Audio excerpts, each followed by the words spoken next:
Welcome to How to Build the Future. Today our guest is Mark Zuckerberg. Mark, you have built one of the most influential companies in the history of the world, so we are especially excited that you are here. I'm not sure where to go from there. Why don't we start with just the early days of Facebook? Tell us what it was like when you started it. Sure. So for me, the thing that I was really fascinated by, and always have been, is people, right? And how people work. When I was in college, I studied psychology and computer science. And one of the things that you learn when you study psychology is that there are all these parts of the brain which are geared just towards understanding people, right? Understanding language, how to communicate with each other, understanding facial expressions, emotions, processing. Yet when I looked out at the internet, right, in 2004, which is when I was getting started, you can find almost anything else that you wanted, right? You could find news, movies, music, reference materials. But the thing that mattered the most to people, which was other people and like understanding what's going on with them, just wasn't there, right? And I think what was going on was that all that other content was just out there, able to be indexed by, search engines and other services. Yeah. But in order to understand what's going on with people, you needed to build tools that made it so that they could express what was going on with themselves. I wanted to figure out what courses to take, so I built this little website, Course Match, that that just made it so that you could enter what courses you were taking, and you could click on them and see who else was in them, and it did all these correlations. So it told you people who took this course were likely to enjoy this course too. And the thing that just struck me from the beginning is, people would just spend hours clicking through here are the courses that people are taking, and wow, isn't it interesting that this person is interested in these things? And it was just text, right? There was nothing that was like super interesting there, but that just struck me as, people have this deep thirst to understand what's going on with those around them. And there were probably 10 other things like that I built when I was at Harvard before I actually got around to building the first version of Facebook that kind of added a lot of these things together. Did you think Facebook was going to be a company when you started? I built the first version of Facebook because it's something that my friends and I wanted to use at Harvard, a directory and a way to connect with the other people around us. And I didn't think at all that it was going to be a company. I remember very specifically the night that we launched the first version. I went out to get pizza with a couple of my friends who now work here. And I remember really clearly we were talking about how one day we thought that someone was going to build a community like this for the world, and that would be some company. But it clearly wasn't going to be us. I mean, it wasn't even. It didn't even occur.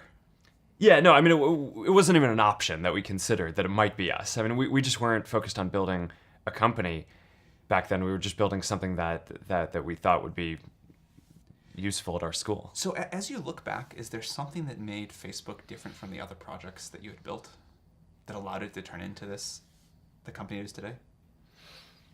Well, for one, I think we kept going, right? So I mean, the others, I mean, Course Match and just the other different crowdsourced tools, they kind of served their purpose, and then we were done. Whereas with Facebook, there was just such, people loved it, right? And had such an intensity of using it. I think within a couple of weeks, 2/3 of students at Harvard were using it. And all these other students at MIT and other local universities were writing in, asking us if we could open up Facebook at their school. So we kind of just followed that, right? And, again, I didn't set out, and, my roommates didn't set out to build a service that we were going to turn into a company, but we just kind of followed what people wanted, and that led us to expand it to all these other schools and eventually beyond schools. And to, at some point, once we'd hired a bunch of people, we decided to turn it into a company and go for this mission of connecting the world.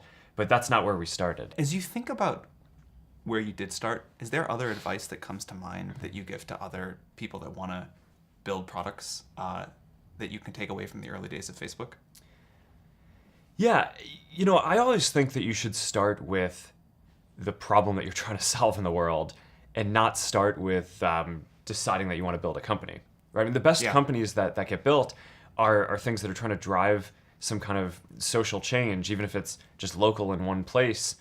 More than starting out because you want to make a bunch of money or have a lot of people working for you or build some company in some way. So, I always think that this is kind of a perverse thing about Silicon Valley in a way, That's really which is true. that, people decide often that they want to start a company before they even decide what they want to do.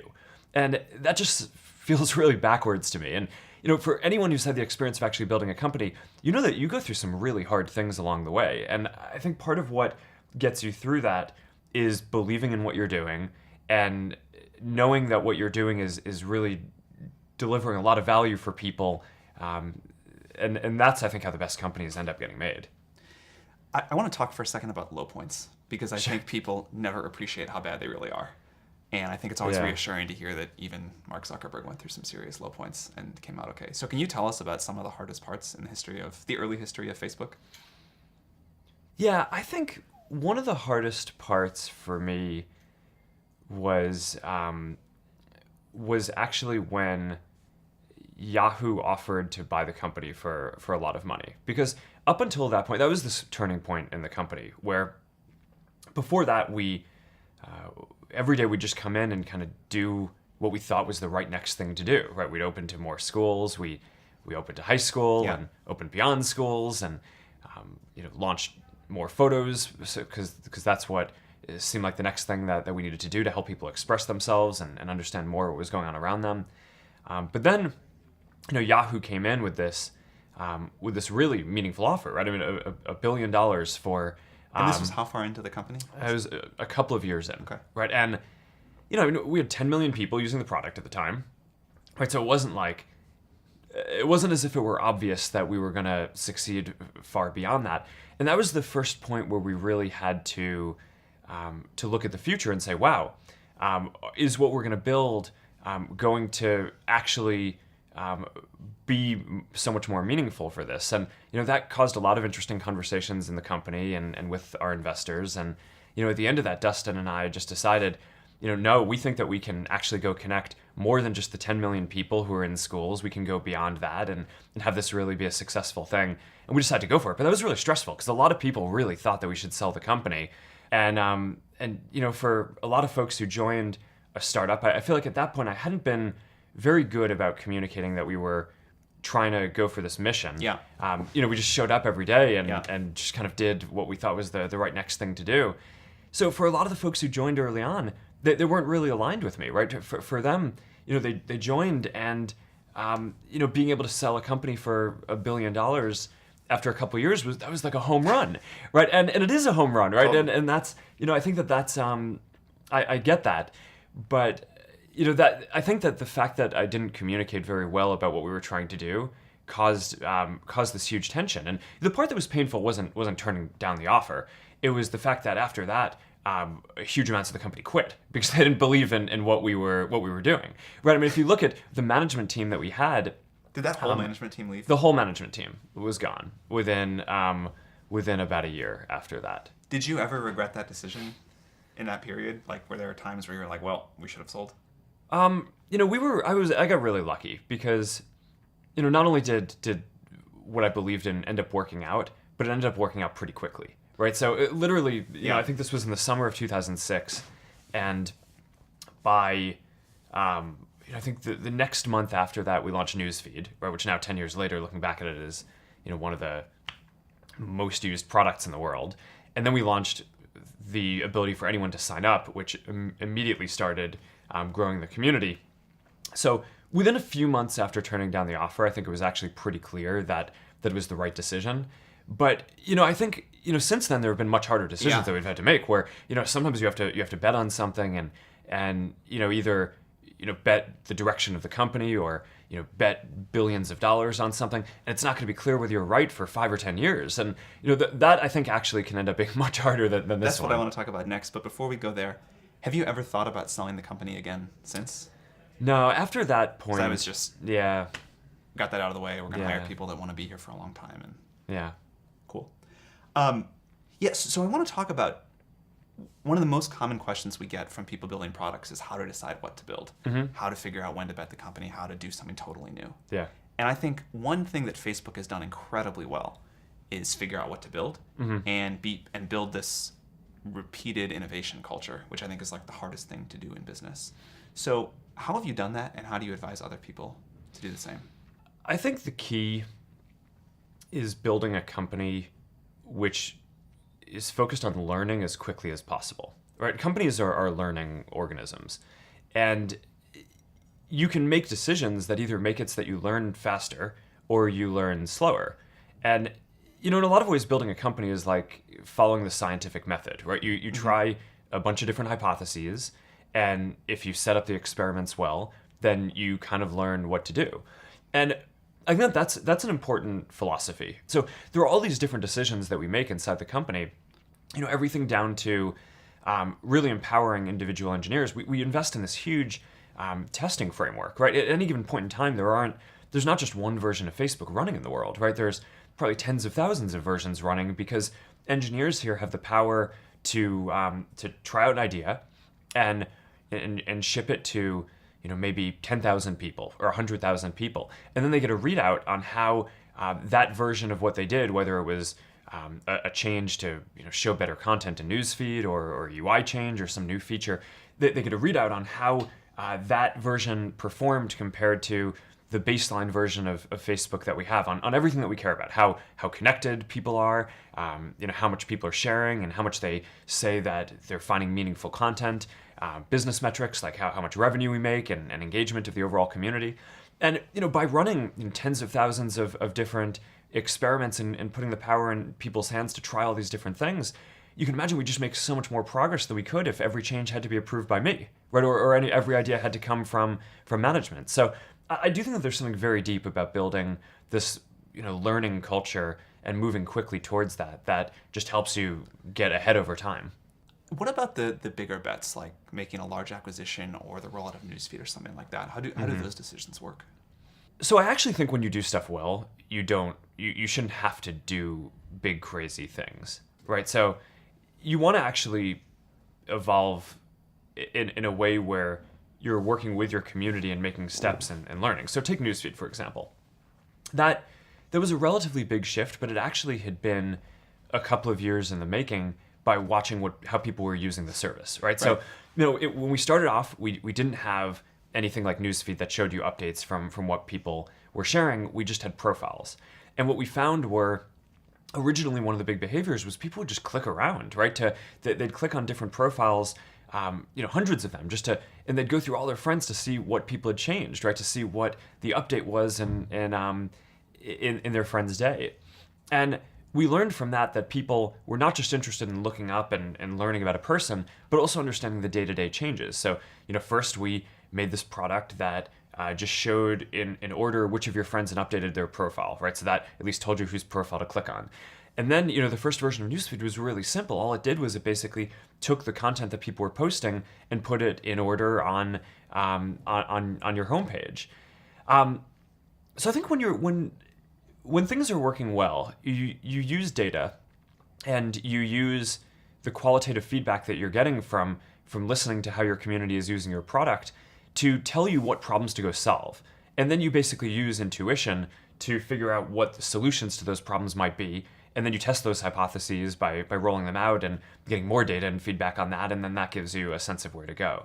When I look at things like, we bought, the Oculus team for a lot of money, right? I actually view that as, if we'd done a better job of building up some of the expertise to do some of that stuff internally, then, maybe we wouldn't have had to do that. But, instead we hadn't done that. And, the Oculus team is by far the most talented team working on that problem.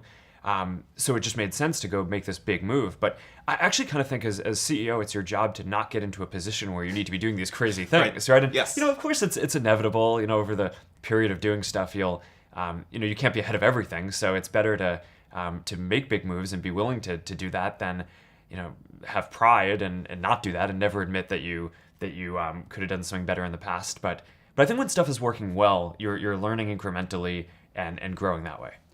Speaking of growing, one thing I heard you say years ago is that one of the best things Facebook had done was invent the idea of a growth group. And so this is something now that I've heard a lot of founders ask about. Could you tell us, is that still something you recommend people running companies put in place, and how Facebook's worked in the early days? So making it so we could grow faster was I think the most important product feature that we ended up building for Facebook. And the traditional approach to growing and marketing is you have a communications group or you have a marketing team and you buy ads. And I think that there's sometimes there's a place for that, especially when you're trying to communicate something and get a message out. But if you're actually trying to grow a product, I think often the best levers for doing that are within the product themselves and getting people in your community who enjoy what you're doing to evangelize that to their friends and getting that to happen efficiently as possible. So there's no magic in the growth group that we built that other people can't replicate. It's just being very rigorous with data, investing in data infrastructure, so that way you can process all these different experiments and learn what people are trying to tell you, and then go invest engineering and actually trying to grow the community, because I think that's the most important feature for a lot of networks. And can you tell how much of an impact that group had on the growth rate of Facebook? Yeah, I think it's overall, I think it's been very big. I don't have a number off the top of my head, but I mean, even just looking at, some of these specific features that we've built, like people you may know, right? Which is, one of the important things, right? Again, if you're, a social product isn't that useful if you're not connected to other people when you're using it. So, helping you go from signing up for Facebook to connecting to the people that you care about most is probably one of the most important things that we can do. Another thing that I think Facebook has done exceptionally well is hiring. And I always tell founders that this is the thing you have to get good at. So how have you hired your team, and what do you look for when you bring people on? If you think about it, I started the company when I was 19, right? So I can't institutionally believe that experience is that important, right? Or else I would have a hard time reconciling, myself, right? And the company. So, we invest in people who we think are just really talented, even if they haven't done that thing before. And, that applies to people who are fresh out of university, as well as, people like, the CFO who took the company public had not taken a company public before, right? And a lot of his background was in, production, development at Genentech before. So, just focus on really talented people. And so if you don't have the experience to look for, how do you assess someone's raw talent? Well, often you can tell from different things that they've done, right? So it's not that, obviously everyone's done something, right? I mean, even if you're 19, right, you've done side projects and interesting stuff, and I think what's important is not to believe that someone has to have specifically done the job that they're going to do in order to be able to do it well. One of the things that I think we've done well is just given the people at the company a lot of opportunity, right? So, it's not just me who started when I was 19 and now, I'm running this big company. There were a number of people who joined who were, people I did problem sets with at Harvard, or they dropped out of Stanford, or, different programs who have grown with the company over this long period of time. And, one of the things that I'm the most proud of is we have about 12 different product groups at the company. And all of the people who are running them, with the exception of one, did not join the company running a product group or reporting to me. That's amazing. And the one exception is David Marcus, who was the CEO of a $50 billion public company. So, so I'm pretty happy that he's on board, and having him run a product group, I think, is a pretty big coup too. But literally, none of them started off reporting to me. They all started off in different roles. Some were engineers, some were data analysts, some were product managers, and they've all grown. But I think what happens is, people see that you create opportunities for people, and that also, I think, keeps the best people engaged and makes the best people want to come work at your company, because they feel like, oh, I'm going to get those kind of opportunities too. Cool. Yeah. What are you most excited about over the next 20 years? What do you think will be the major transformations? How will Facebook transform? How do you think the rest of the world will transform? So we have this 10-year roadmap. Yeah, it was great. 3 of the big changes that we want to see in the world. And we're focused on 3 things.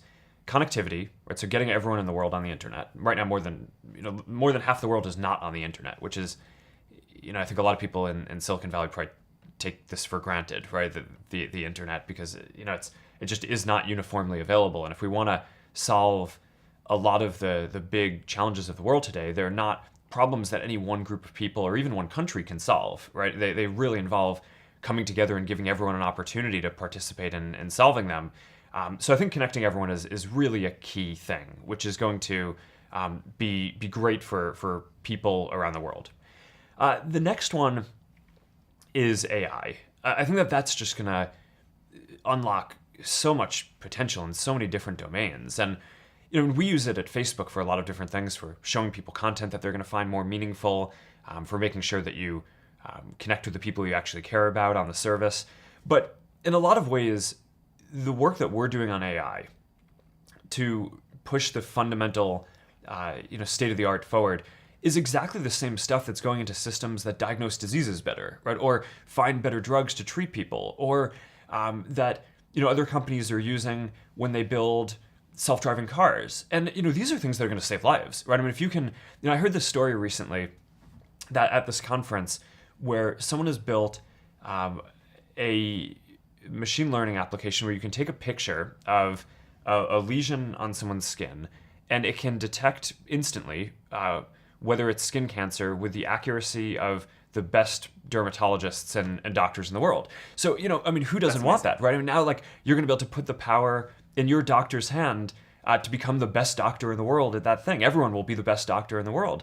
And that's a really fundamental thing, right? That, I get a little bit frustrated, I think, when people, fear-monger about AI and how it could end up hurting people, because I think in many real ways around diseases, around driving more safely, I mean, this is going to save people's lives and push people forward. So that's a really big deal, I think, for the next 10 years.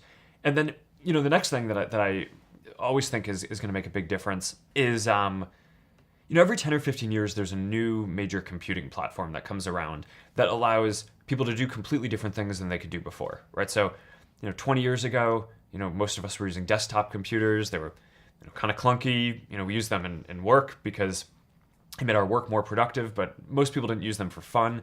Now we have phones, which help us connect with each other, and they're much more human devices. But there's going to be another platform after that, and I think that's going to be virtual reality and augmented reality. And that, I think, is just going to help people, be more creative, experience what other people are feeling much more immersively than we even can through video and things like that today. So I'm really excited about that trend as well. So you were 19 when you started Facebook. One question we hear a lot at Y Combinator is, I'm 19 today. I really want to, do whatever I can to make the world better. What should I do? So how do you advise people who are 19 today and want to impact the world like you have? I always think that the most important thing that entrepreneurs should do is pick something they care about, work on it, but don't actually commit to turning it into a company until it's working. And I think that if you look at the data of the very best companies that have gotten built, I actually think a tremendous percent of them have been built that way, and not from people who decided up front that they wanted to start a company, because you just get locked into some local minimum a lot of the time, a local maximum. I totally agree. And just to make this point, how far into Facebook did it actually become a company? I don't know. I think it became a formal Delaware company when Peter Thiel invested about 6 months in. When we were first talking to Peter about raising money, Dustin and I were very clear with him that we were planning on going back to school. Right? I mean, I started Facebook when I was a sophomore. We took the summer off, right? No classes over the summer. We were working on it. And then, our stated game plan was to go back to school in the fall and continue working on it then, but not sit in an office and work on it full time. And Peter was just kind of all right, sure you are. I guess he knew better than we did. You think he just believed that you weren't actually going to go back to school? He must have. I mean, you'd have to ask him. But yeah. I will. We're interviewing him in this series. I will there ask you go. That question. So I think he would probably say that he knew that we were not going to go back to school, or believed that he could talk us out of it. But he didn't have to. It was pretty clear that the amount of work was just growing so quickly. But we actually didn't drop out immediately. We told Harvard that we were taking one semester off. And then we told Harvard that we were taking another semester off, and then a year off. And then after that, we kind of decided we weren't going back. Speaking of Peter, and sort of a closing question, what's the best piece of advice he ever gave you? I think Peter was the person who told me this really pithy quote that in a world that's changing so quickly, the biggest risk you can take is not taking any risk. And I really think that that's true, right? I mean, a lot of people, I think that, whenever you get yourself into a position where you have to make some big shift in direction or do something, there are always people are going to point to the downside risks of that decision, and locally they're maybe right. I mean, for any given decision that you're going to make, there's upside and downside. But in aggregate, if you are stagnant and you don't make those changes, then I think you're guaranteed to fail, right? And not catch up. So to some degree, I think it's really right that over time, the biggest risk that you can take is to not take any risks. That is a great place to leave it. Thank you very much. All right.